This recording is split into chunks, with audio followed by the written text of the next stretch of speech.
Hello guys, Mystagophobia here today. Today I've got a breakdown of the new Project Resolve for you on the Division 2. If you like my content, like and subscribe, and let's get into the video guys. It might be a long one. Alright, so we've got when it is. PTS Phase 1, December 15th to 18th. I'll try and make some videos for you guys. We've got quality of life fixes, balance and PvP improvements, changes to Descent, countdown and summit. Then PTS Phase 2 is January 19th to 22nd. Changes based on Phase 1 feedback, Year 5, Season 3, gear, weapons and talents. And then we have Season 3. They did say at the end of the stream that they're trying to put this new health patch into when Season 3 comes out. So when Season 3 launches, all these things in these PTS things, like the rebalancing and fixes and stuff, will launch with Season 3. So PvE improvements. Guardians, they're changing the global events. Guardians, when killing an angel, in addition to restoring armor of full, 50% of total armor is added as bonus armor. Increased damage buff from 30% to 50%. Minions now receive 15% of incoming damage instead of being invincible. Damage buff duration increase from 10 to 15 seconds. That's an alright change. Polarity switch. Damage an enemy or different colour removes polarity stacks. Change to killing enemy of different colour removes polarity stacks. That's a nice change as well. Max stack increase from 5 to 4.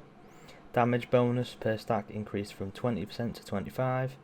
Killing an enemy of the right polarity reloads the player's weapons. That's good as well. Hollywood, triple explosion range, triple explosion damage, fixed explosion VFX. Explosions generate signature ammo and grenades at the player's location, so I'm assuming that will be really good for a hard-wide build. Maybe a tip of the spear build, but tip of the spear is a bit rubbish now. SHD exposed global event. 10 times melee damage for the first melee hit after receiving 100% exposed.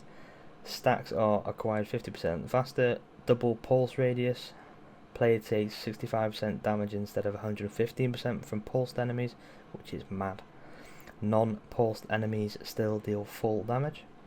Reanimated, one of my favourite global events. Triple explosion range. The explosion damage is increased by 50%. Enemy headshot weakness increased by 50%. So you'll be able to make more insane sniper builds basically. Projects, we have made a few changes and additions to completion conditions and rewards and make projects more interesting and worthwhile. The changes will affect the following projects. So these are daily projects, weekly projects including invasion and weekly legendary mission, season pass and daily projects, daily and weekly dark zone and conflict projects, weekly descent project, weekly summit project.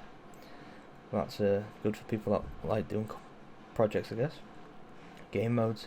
We are planning to introduce a talent rotation feature in Descent and shorten run lengths of expedite encounters with the Nemesis. So basically when you start Descent guys, it's not going to take like 2 hours to get to the Nemesis, which is a bit of a stretch.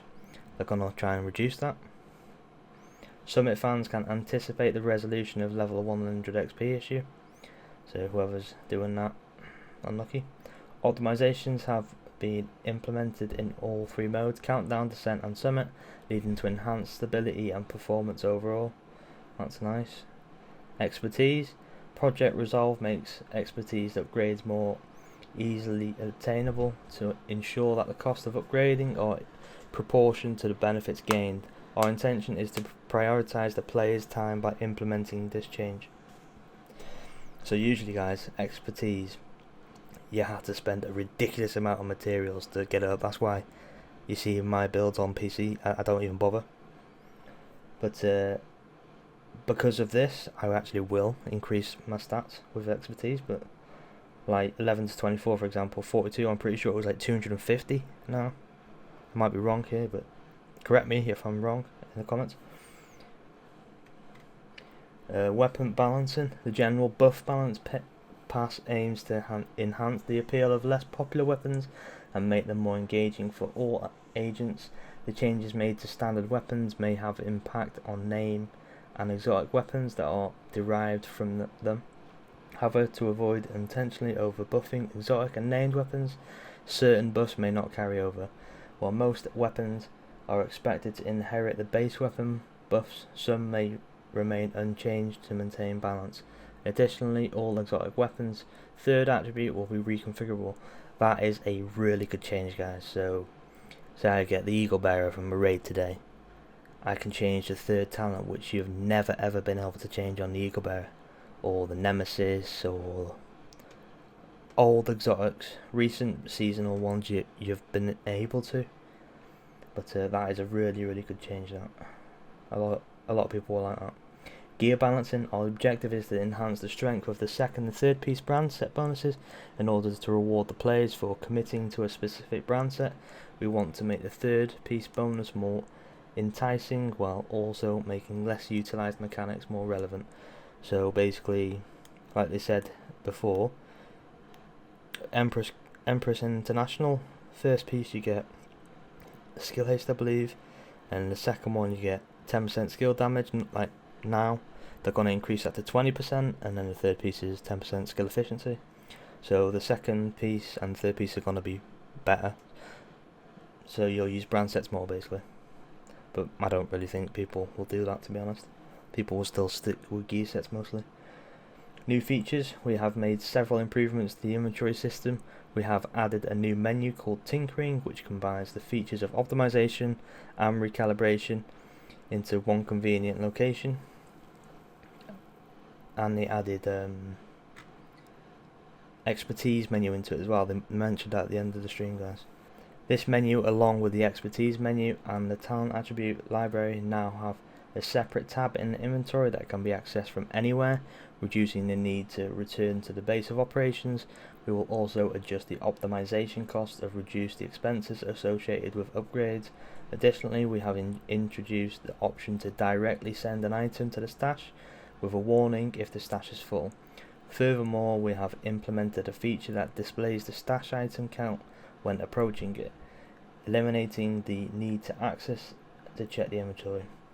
That is a super good new feature, guys. So now you don't have to go back and forth to the base and stuff, which is kind of annoying, kind of tedious. That's good. So when you're in the middle of a mission, for example, and you get a talent that you don't have in your bench, you can just extract that talent, or you can max out a weapon, for example. Optimization. Quality of life updates. We have made some significant changes to the loot crate system in the open world. Loot crates will now scale with the world difficulty, resulting in higher quality gear and improved stats across the board, particularly for challenging and heroic difficulties. Additionally, we are introducing a new feature that allows players to instantly use an armor kit to replenish 25% armor with a 5-second cooldown. This is addition to existing functionality of holding the button to replenish 100% armor. So it's kind of like System Corrupt. System Corrupt gives you 20% armor and gives you loads of bonus armor. Obviously the bonus armor doesn't include. So now, guys, you hold V on PC, for example, and you hold right on the D-pad for controller. Now if you just press it once or press it twice, you'll get 25% armor and you won't get the rest of the armor kit. So it's your choice. Furthermore, we will be implementing a cap of SHD Watch HP bonus to level 2000, an increase in HP gain from level 1 to 1000 players. What they said in the thing is, when you reach 2000, the HP stats are just gonna have a cap there, basically. HP is not a massive thing. It is a big issue at the minute, because people are exploiting levels and they're getting like millions of HP, so you can't kill them in PvP, which is just a stupid thing to do. Right, the cap, I think, is necessary. That's all I'll say. Alright, so we have here, to avoid duplicates to clutter the mod space needlessly, we want to make skill mods inventory management more efficient. Each bonus can only be owned once, and the value of the role updates when a better one is obtained by the player. So let's say you have a 3% skill haste mod for a turret, and you have like a 2% and a 1%, for example, guys, and let's say you get a 4% now, all them previous mods will be deleted, so you'll only have one mod, so you won't always have like 100 mods in your backpack and full, which is a good feature as well. PvP improvements, this is what I was looking forward to. Conflict, our objective is to strengthen the identity of the conflict as the purest PvP experience available in Division 2. Not really, it should be the Dark Zone. By making it more balanced for all players regardless of the time they have invested in the game, thus all agents joining conflict with will have their expertise in SHD watch bonuses removed. The caches that agents can obtain in the mode will offer a greater quantity and improved quality of rewarded items. Changes affecting the spawn area include the plan to add turrets to the spawn points to prevent spawn camping and forbid equipped items and loadouts from being changed while in conflict. Loadout switching and individual pieces of gear will be allowed once per spawn. That's a good feature, because the only reason I didn't play conflict is because you just get spawn trapped with like mortars and stuff. It's just not fun at all. Stats effects, this is a big deal. This will bring back a good chunk of players for a certain amount of time anyway. Stats effects adjustments prioritise the PvP experience.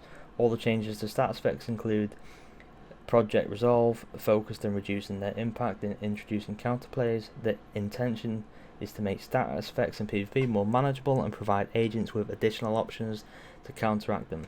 Even though these changes primarily target PvP experience, we will also monitor their impact on PvE. Diminishing returns. This game has been needing diminishing returns for a long time. Other games have it, so better late than never, I guess. So diminishing returns have been added for all stats effects in PvP, categorized into crowd control, shock, ensnare and blind, and damage over time, bleed, burn, poison. Diminishing returns will not apply in PvE. So people who play just PvE, you don't have to listen to any of this. Diminishing returns means that each subsequent application of the same category of stats effect will have a reduced duration until full immunity is reached. That's good. Plague of the Outcast in PvP is also affected by diminishing returns, with stacks being halved upon transfer.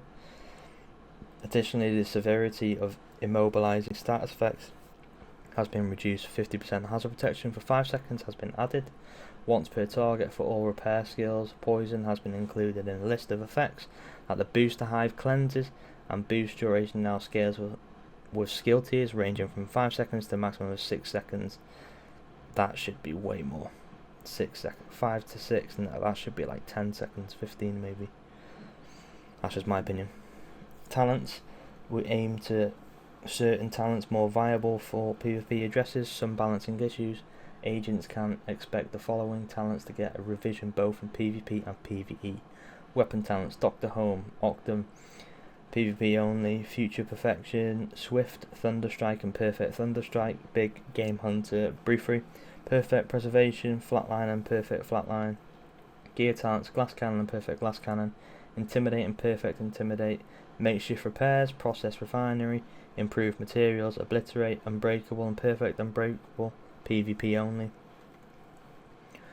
Dark Zone, Project Resolve introduces a more distinct and contrast between invaded and uninvaded Dark Zone, allowing players to customize the intensity of their gameplay experience. Our goal is to increase accessibility to the Dark Zone for a wider audience, while also providing a dedicated space for those seeking a more intense experience. Here are the changes that agents can expect in non-invaded DZ. The activation time for going rogue has been increased to 5 seconds from 0.75 seconds. That's a long time. The duration of the first rogue rank has been extended from 20 to 30 seconds. Players with rogue status will be unable to switch loadouts or individual gear pieces for the duration of the rogue status. That's a good feature, but most PvP players, and like dedicated PvP players like me, will just go into the invaded. We also plan to add turrets to all spawn points to prevent spawn camping and forbid equipped items and loadouts from being changed while in the Dark Zone. Loadout switching and individual pieces of gear will be allowed once per spawn. It's the same as conflict basically. Fixes. Among numerous fixes included in Project Resolve, here are a few that PvP players would appreciate the most. The issue that allowed agents to aim from cover without being seen and exposed to enemy fire with striker ballistic shield active while C79 scope has been fixed. That is a very good feature. The only thing is it only going to work on the C79 scope or all the other scopes, because there's multiple. The issue that allowed agents to shoot using any scope while their hitbox is fully protected by props when using any shield has been addressed. The issue that allowed agents to retain the increased magazine side from the True Patriot gear set even after swapping loadouts has been resolved. Lastly, the issue that allowed glitching through a ladder when entering cover directly behind it has been fixed. So this is a very big health patch, guys. Some of these changes I actually really do like, especially PvP wise. Dark Zone, yeah, it's good for people that don't really like PvP but they want to experience the DZ. That's fine by me what they've done. But let me know, guys, what you think of the patch notes. But thanks for watching, guys, and have a great day.